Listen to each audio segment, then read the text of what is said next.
কুমারঘাটের উল্টো রোড দুর্ঘটনায় পুনরাবৃত্তি আবারও সেই হৃদয় বিদারক ঘটনা ঘটল বাংলাদেশের বগুড়া শহরে। রথযাত্রার আনন্দ মুহূর্তে বদলে গেল বিষাদে। 2023-এর কুমারঘাটের উল্টো রথ দুর্ঘটনার পুনরাবৃত্তি হলো আবারও। সেই হৃদয় বিদারক ঘটনা ঘটল এবার বাংলাদেশের বগুড়া শহরে। রথযাত্রার পরিক্রমায় বিদ্যুৎস্পৃষ্ট হয়ে মৃত্যু হলো অন্তত 5 জনের, আহত হয়েছেন প্রায় 50 জন। রবিবার রথযাত্রার দিন বিকাল 5:30 নাগাদ ঘটনাটি ঘটেছে বাংলাদেশের বগুড়া শহরে। বগুড়ার এই রথ বাংলাদেশের বিখ্যাত। রথ দেখতে হাজির হয়েছিলেন বহু মানুষজন। রথযাত্রার উদ্বোধনের পর 10 থেকে 15 মিনিট রথটি এগুলোর পরেই রাস্তার উপরে থাকা বিদ্যুতের তারের সংস্পর্শে আসে।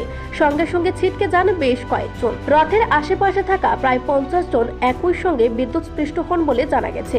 রথটি বাংলাদেশের বগুড়ার সেউজকারী শ্রী শ্রী ইস্কন মন্দির থেকে পুলিশ লাইন সংলগ্ন শিব মন্দিরের দিকে যাচ্ছিল। আহতদের মধ্যে 37 জনের অবস্থা অত্যন্ত আশঙ্কাজনক বলে পুলিশ সূত্রে জানা গিয়েছে। Bureau report, Asian Times.